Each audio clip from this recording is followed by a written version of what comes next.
Hello, everyone. Welcome to Inclusive Collective, where we share stories and learnings of inclusive people, organizations, and innovation. I'm your co-host, Rob Hadley, a people and culture strategist specializing in DE&I and people analytics.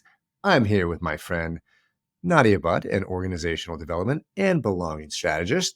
Nadia, how is it? Hi. How's it going? Good, Rob. How are you this week? It's late fall, so It is. Is it it? It's is. mid-fall. It's not late fall.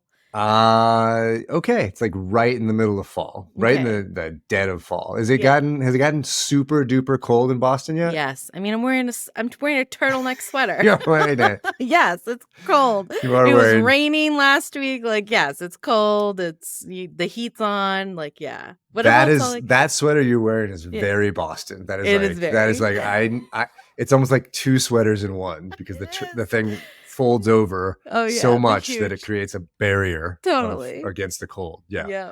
I don't have to wear those as much here anymore. So that's good. Yeah, that is good. But it's nice. That's cozy sweater weather is what you're Yeah, saying. totally. Awesome.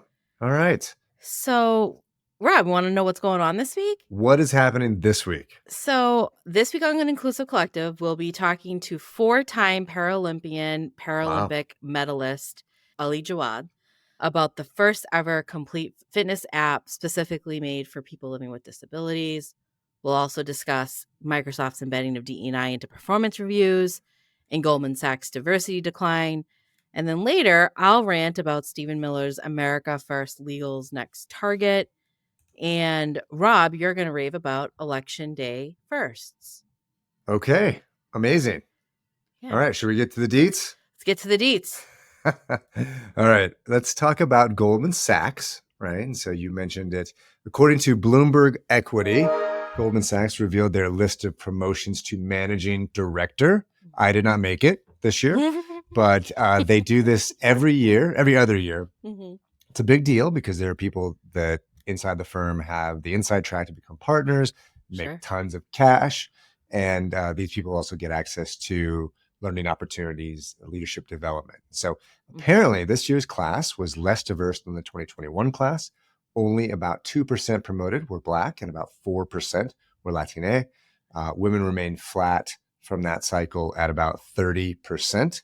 And so, yeah, I mean, representation numbers, we know they're pretty sticky, right? And so this is something that they're dealing with. So what did you, I sent this to you. What did you think? You did. Yeah. I mean, are we surprised? It's terrible to say, but yeah.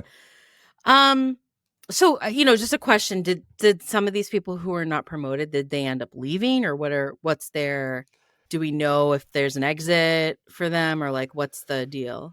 It's probably a little bit of an, if you're not promoted, you start looking around and saying, are there other opportunities at other banks? Sure. For example, I think it's probably indicative of the pipeline not being big enough as well. It's probably, So, I mean, it didn't talk about the promotion rate, which is the percent of Black people that were eligible that were then promoted. Sure. That 2% is the overall class. It's 2% Black, which is a very low number.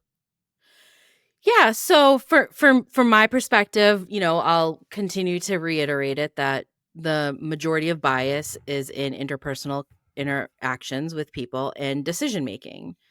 And so here are decisions of where we provide development opportunities or lack of development opportunities and promotional opportunities to particular people. And so the question is, where's the equity that's built in? Like, what's the system that we're creating to really kind of check if we are being equitable? And a lot of that is personal reflection and like questioning where the bias is in the process. And, if we're not going to put quotas in place and we're not going to put sort of goals in place, then the question is like, are you looking at your promotional processes in a way that is as unbiased as possible, mitigating that bias? And then is the graduating class or whatever it's called, like the new managing director class or cohort, is it as diverse? Is it representative of the organization? And so the answer here is no, it's not.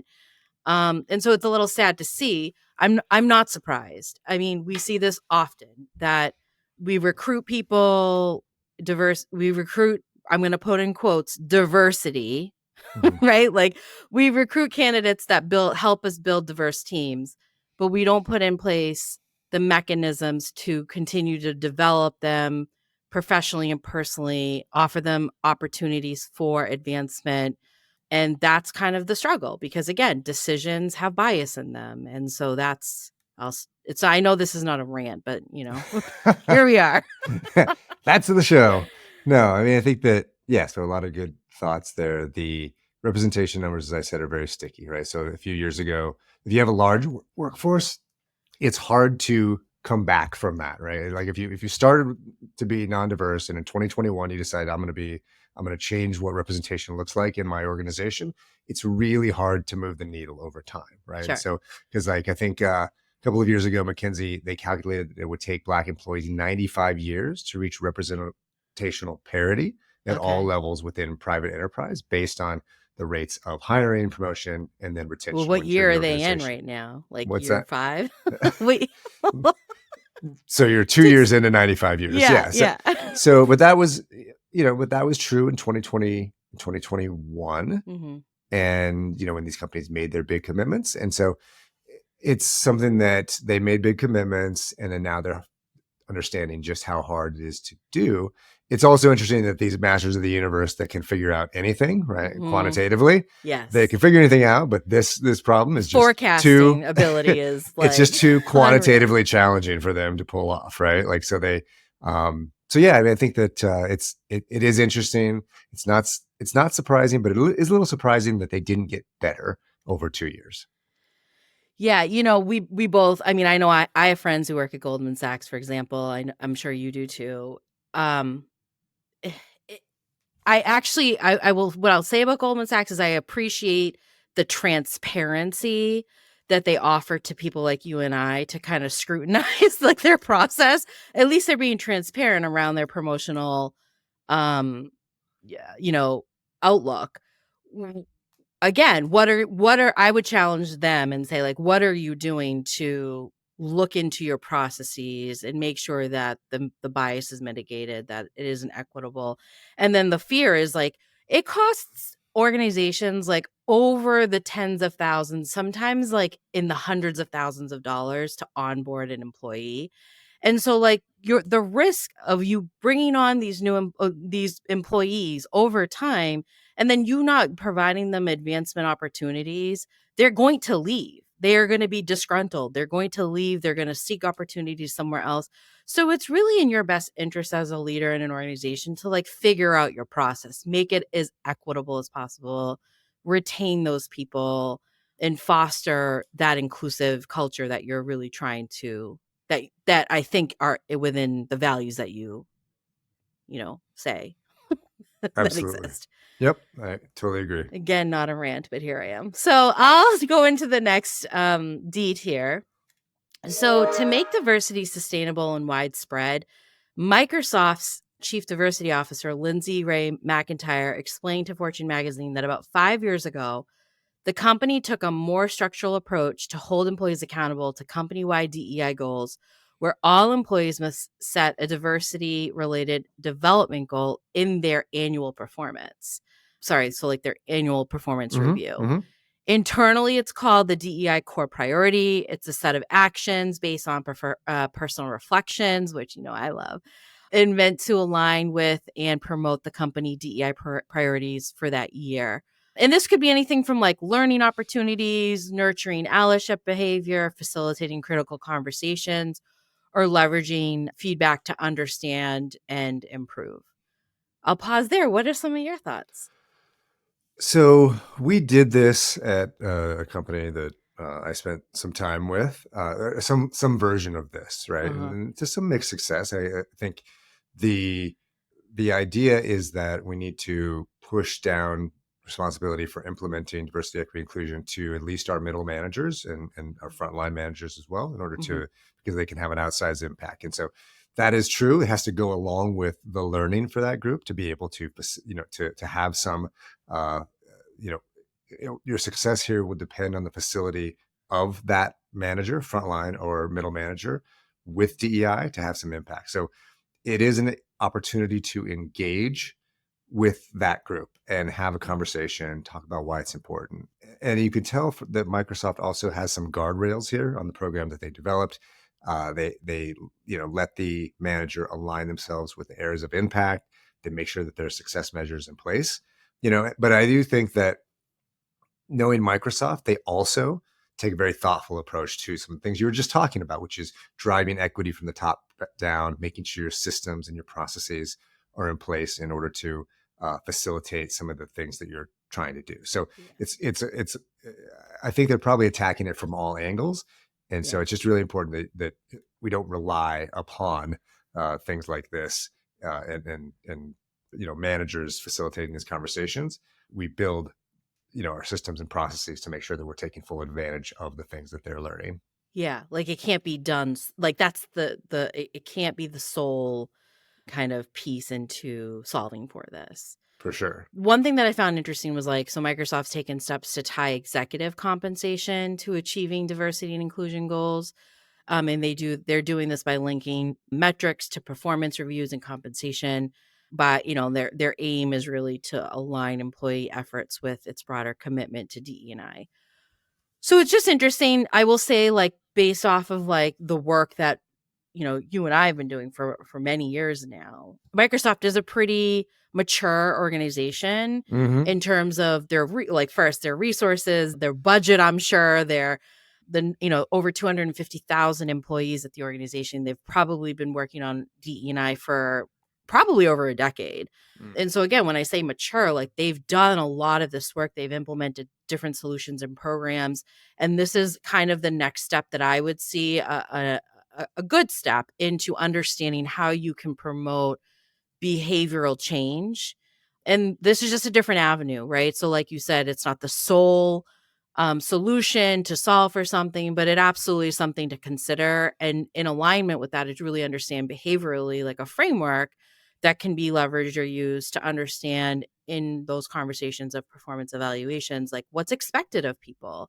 How do we behave inclusively, or how do we promote diversity and equity in our conversations and our decision-making process and so on. And so what I love is, yes, there are some things to probably flush out, but what I do love about this is the focus on the behaviors and the reflection piece in performance evaluations, whether that's self-reflection or maybe peer-to-peer reflection of observations of peers, of how folks are behaving equitably and inclusively. So, again, just really the focus is fostering that culture that drives diversity and actively works against mitigating bias. Yeah, I think you nailed it, right? So, I mean, it's a very holistic approach, and I wouldn't, if I was an immature or a company that was starting out in some of these areas, Yeah. I wouldn't just read that article and, Yeah, say, I'm don't going to just make everyone make a diversity, equity, inclusion goal at all levels of the organization, and then start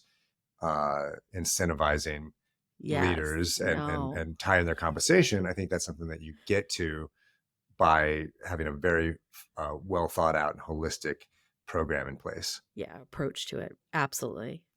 Well, that's it for the deets. We'll be right back with Ali Jawad.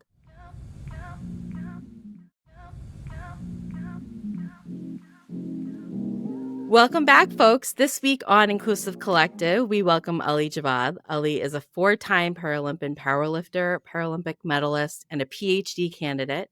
Ali is also one of 2 Crohn sufferers in history to win a medal at an Olympic or Paralympic game. He is the co-founder and COO of AccesserCise, the first complete fitness app especially designed for the disability community, where their mission is changing access to exercise.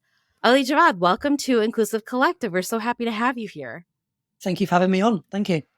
Oh, it's wonderful to meet you. Thanks again for being here. I want to talk about AccesserCise and all the great work you're doing there. But you're a Paralympian powerlifter, so I have to start there. I'm sorry. Like, we got to go. I need to know more. So can you just kind of give us that journey? When did you realize that you have this talent and this strength? How do you get into it? And then obviously we'll talk about what that leads to with regard to the app that you launched. Yeah, so to give you some context, I was born as a double leg amputee. And when I was 6, I watched the 96 Olympic Games in Atlanta, and I watched a man called, I think you guys might know him, Michael Johnson. Yeah. So I watched him obviously create history at the time. I knew what I was seeing was historic, and it was his reaction on the podium that really struck me. He was very emotional, and I thought to myself, I'd like to feel what he's feeling. So since I was 6, I wanted to be a Paralympian. So I guess fast forward 20 odd years, and I've competed at 4 Paralympic Games, and luckily I won a medal and I got to meet him. So everything was good. That's amazing. Yeah, so, I just want to tell you, I was also inspired by Michael Johnson, and I had there's a Sports Illustrated cover of Michael Johnson. I did not become an Olympic athlete though after being inspired. So you definitely. So that's pretty cool. That's great. So then tell us about how you went about co-founding AccesserCise. Yeah, by accident is probably what I'd say. So my sport is powerlifting, and I grew up in gyms since I was 16. Okay. And when you grew up in gyms, I guess what I realized was that I was the only disabled person in the gym. There was nobody else like me. Mm-hmm. I didn't understand why at the time. Was it because I wanted to get to a Paralympic Games? Was I different? What were the barriers stopping disabled people getting fit and active and actually integrating into society in gyms? Mm-hmm. And then during lockdown, I was training for the Tokyo Paralympic Games, but obviously you've got more time on your hands. And I started kind of reflecting deeply about what is the barrier here. So I realized that the fitness industry is massive, especially the fitness app industry. Mm-hmm. I think there are 71,000 fitness apps on the market. 71,000? Oh my gosh. Huge. Yeah. So for a non-disabled person, you've got a lot of options. However, none especially catered for disability, which was a shock. Mm-hmm. So I thought to myself, 1, that's shocking. And 2, you literally got nearly 20% of the global population that are disabled that have no access to a fitness app. Mm-hmm. And I thought that had to change. Was I the right person? I don't know. But something inside of me said, I've got to do this. I've got to at least put something out there just to show the industry that it can be done. And we can try and break down the barriers and create something that makes disabled people exercise independently. So that's what happened really. I'm just thinking about, and so obviously the fitness market, the physical location space side of the market is also not super inclusive as well. It's not inclusive, right? And so, and I just wonder, is that changing? Is that part of what you're trying to solve for as well? Yeah, so how the app works is, I guess, 3 different ways to make it a complete fitness app for disability. Mm-hmm. So 1, we have a unique exercise library, which is disability specific.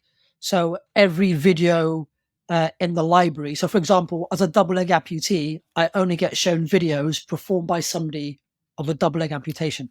Okay. So we don't give out training programs. The user creates their own training session from the videos.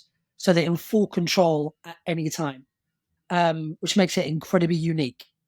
2, we've got an explore section that allows the user to rate the accessibility of any gym or sporting facility in their local area. Oh, wow. Yeah. And because this is public, it means that 1, the gym and the facility will understand whether or not they're accessible. But 2, the user understands where to go on the map when it comes to the best rated facilities rated by disabled people. And obviously 3, you've got the social hub, where I thought it was important to have a community in the app that supports each other and motivates each other. But I think for me, I really wanted to kind of not only to challenge the fitness industry, but actually have data to drive that change, which has never really been done before this way. You're speaking Rob's love language. Data to inform decisions. I love that. And how are those gyms doing? Because I would say that they're probably not doing well. Yes, so in you're terms right. of the feedback that they're getting from the people that want to go there and demand more accessible facilities. Yeah, so the issue is that accessibility is different for different disabilities. Right. So you can't have an umbrella where it's just one category for everybody.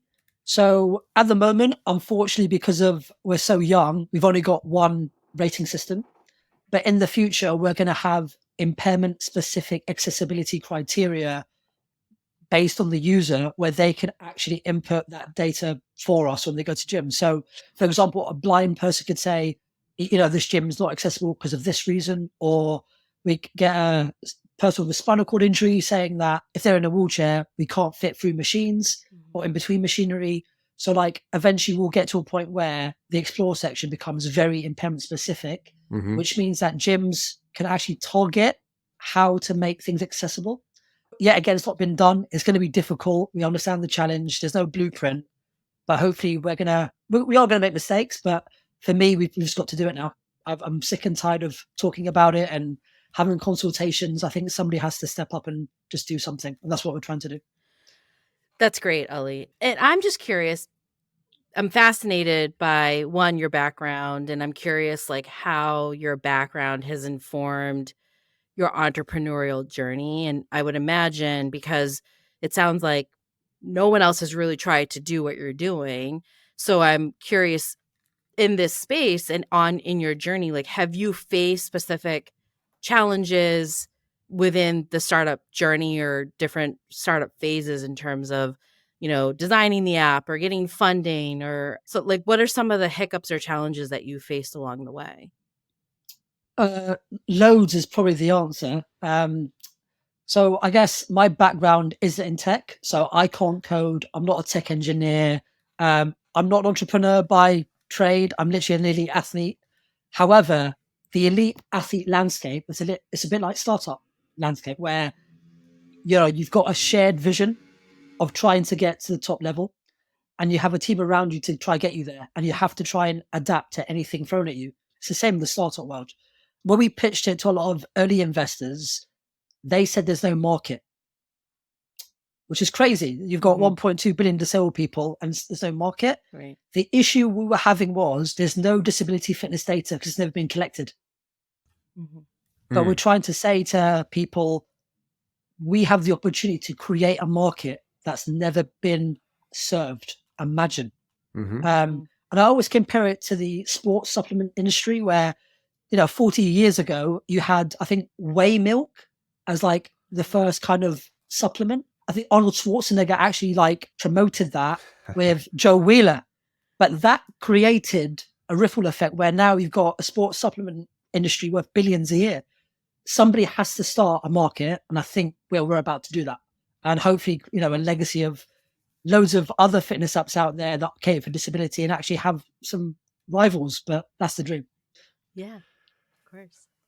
I mean, I don't know if you've gone or explored this, but I'm just wondering, we talk to disability accessibility experts all the time, and I'm always struck by the fact that we all are going to pass through some level of physical ability, disability as we mature. I experience that in my age at this point. So it seems like that the app could serve people as they encounter different things over the course of their life as well, in terms of their fitness. Yeah, so in the UK, I think 45% of the disability population are over 45. So what we tried to do is the app eventually will cater for as many disabilities as physically possible. We've also got a long way to get there, because at the moment we cater for 6 disabilities. But for me, like, I think people need to be very patient with us, because it's very, very hard to get a disability into the app to the standard we got it at because of the due diligence we have to go through. It's not like a generic fitness app where you can just have content every week and shoot it. We have to go away and really research the disability, the limitations of it in terms of physically and mentally and emotionally, and then start planning exercises to suit all the, the spectrum within that disability. And obviously some disabilities have got a spectrum. So cerebral palsy, I think it's like 4 subcategories. So you have to cater for the subcategories. So it gets very difficult in terms of, from start to finish, in terms of the process of getting a disability in there. But when we scale, hopefully I'll have 2 or 3 teams rather than one person doing it. So Yeah, I think for us, it's the dream is to get it to, the most accessible fitness that there's ever been. That's the dream. Yeah. So are you partnering with customer feedback and really like user feedback, or even just like what's your networking consisting of? It sounds like you are trying to do your due diligence and really just support the best way possible for people living with a particular type of disability. What's that process look like for you folks? Yeah, so from the very start, I realized that I couldn't really go off my experience because my experience is perceived as privilege. I've obviously had the best facilities, best, coaching that money can buy. So I'm unrelatable to a lot of disability, a lot of a lot of disabled people. Mhm. So from the start, we created a disability focus group made up of a number of disabilities, and they went through the build with us to criticize it, to play with it, to give us as much feedback as possible. And that's been very helpful because one, it's opened my eyes in terms of what an app like this needs, but also how different disabled people think. So, for example, what's accessible for somebody with, a visual impairment isn't the same as somebody that's got a hearing impairment. Sure. And we had to really, really, well, I learned a lot because obviously I was born disabled, but I learned so much. It actually kind of challenged my kind of bias. So it was good to have that focus group all the way along. We still use them. We've obviously added to that focus group as we've gone along when the app got built and launched. So yeah, without them, there'll be no app really. So I'm thankful to them for their patience, but also for me demanding that they criticize it as well, because a lot of people obviously they like the app and they give me good feedback, but I always say to people I don't want the good stuff, I want the bad stuff, so I want to improve. So And Ali, where are you at in the journey? What do you need in order to be able to scale, to be able to realize the vision that you have for the product? I think more expertise in the technical aspect. So I think our next hire is going to be some sort of CTO, Mm, um, because because both founders we're not technical people, and I think that puts us at a disadvantage. But we've built something which is quite good for to non-technical people. Mhm. mm, I think for us as well, like capital is a huge thing for us. To build something like this is expensive, and for us, it's probably the one thing probably stopping us scaling at the level I want at the moment. So we're going for a funding round at the moment. We've got about 70% committed to the round, which is good. We just need to get that 30%, and I think when we get that, I think we'll do some damage in the next couple of years. That's awesome. awesome. Yeah. So Ellie, when I read this in your bio, I secretly loved and hated it at the same time because you mentioned you're a PhD candidate. I am as well. So I love it because I can relate. I hate it because I can relate. um, your PhD research is focused on anti-doping and parasport. Can you tell us a little bit more about what you're finding in your research, or can you elaborate a little bit on where that interest came from? Yeah, so some context, powerlifting when I started competing was on paper the dirtiest sport at the Paralympic Games in terms of positive tests for drugs. Mm, And that fascinated me, thinking like, why is the system not catching these drug sheets? Like, what are they doing to stay ahead? The issue is a lot of the research is focused on Olympic sports and non-disabled athletes when it comes to prevalence of doping, but nothing is looked at when it comes to disability. And obviously the Paralympic Games now are so big and the rewards are so vast Mhm. mhm. that you're going to get some people that will cheat. It's just human nature Mhm. when the rewards are so big. So my PhD is trying to look at the prevalence of doping, but also classification in parasport. So manipulating somebody's impairment to get into a Mm, better class, which is another form of doping, but not really categorized as such. Oh, So interesting. yeah, I'm trying to collect kind of data to kind of see how big the problem is, and hopefully I can inform the system on recommendations that we can see that could help in the future. That's been a very long process because not many athletes want to speak out, but I think it's important work that needs to be done. And yeah, I think I'm 3 years in now, so it's been difficult balancing the startup and the PhD. I can You're imagine. speaking my language. Super interesting. Yeah, I read your bio and I want to talk about powerlifting. Nadia read your bio and she want to talk about PhDs, right? So that's what gets her excited. So Yeah. Ali, so great to talk with you and learn more about the app.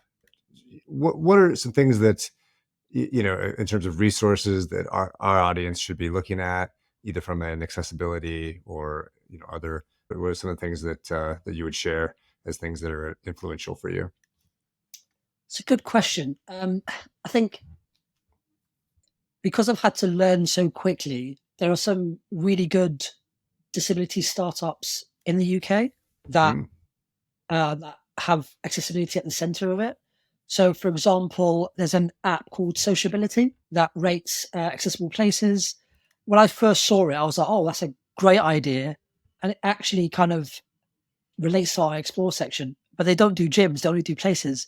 So Oh, that's where the idea for me came from in terms of the gym stuff. I think for me, it's not about the resources. It's actually talking to a lot of disabled people with varying impairments to understand their needs and what they need out of the product. Because you've got so many companies that preach disability that are not that accessible. Mm. And that's what I found. You go to a lot of the disability charities that represent these impairments, and they don't even know what they're doing either because they're run by non-disabled people. Mm. So for me, like the best resource is actually going out there and networking with like-minded people to really understand, what accessibility means to them. I know that sounds weird, but for the last 2 years, that's the one thing I've taken on board where just talk to people because actually a lot of the organizations are not there yet either. Mm-hmm. That is very true. Well, Ali Jawad, great insight. Great work that you are doing. We'll make sure that we put links to in the show notes, and of course throw it as we post, around how to reach you as well as AccesserCise. Thank you so much for joining us this week on Inclusive Collective.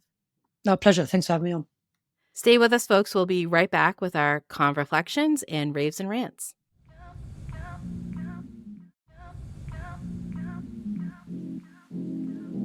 Welcome back, folks. We just finished chatting with Ali Jawad, the co-founder of AccesserCise. Rob, what a really incredible story. I love his background. I love the kind of the information he provided to us about people living with disabilities and the lack of access to like fitness, gyms, things like that. What was like your takeaways from this conversation? Yeah, reminded me I need to work out more. That Yeah, was me one too. thing. And Me I too. love founders, right? Like your wheels start turning of all the great things that you could do with an app like that. Sure. And I loved and it was, I'm glad we got there at the end.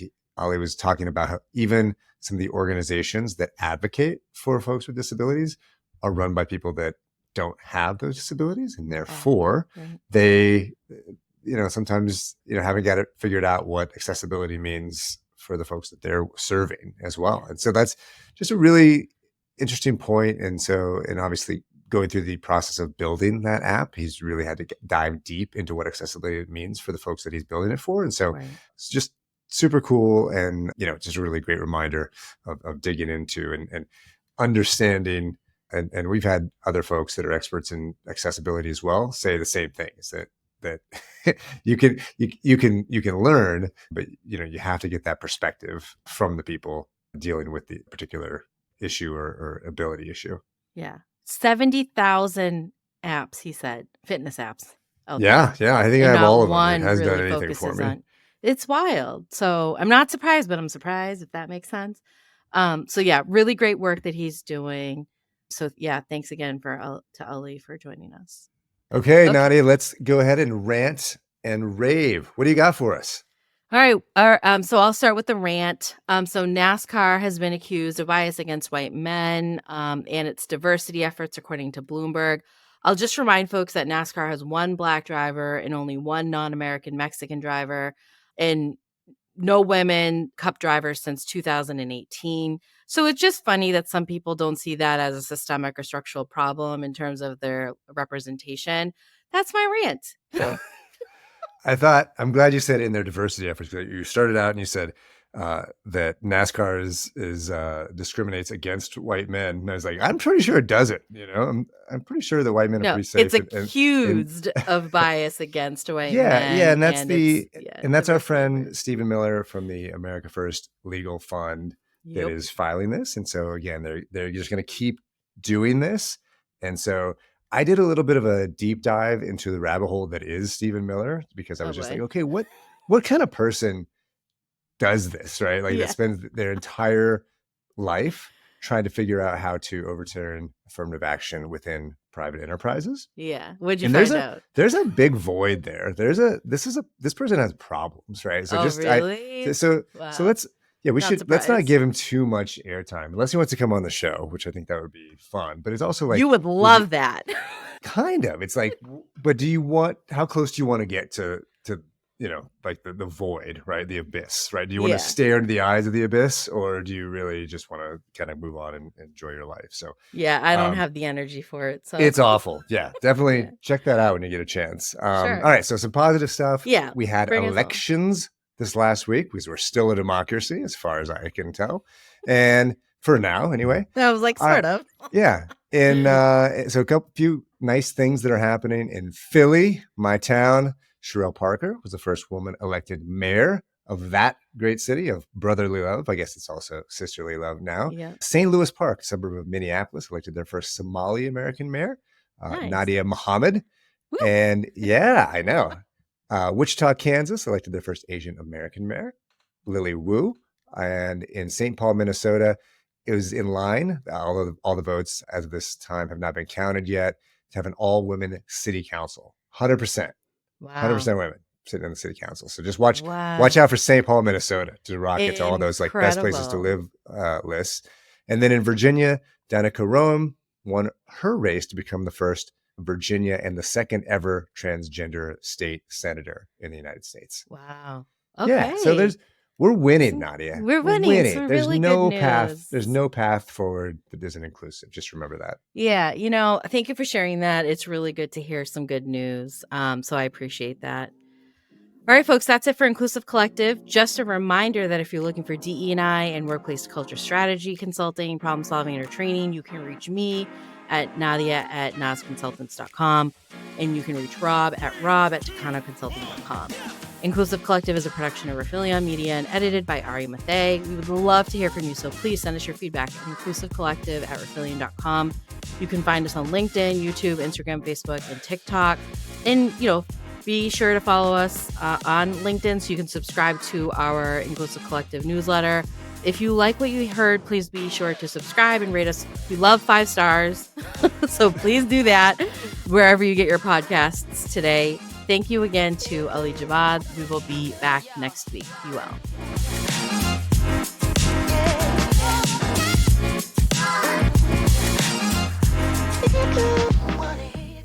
Bye, Nadia. Bye.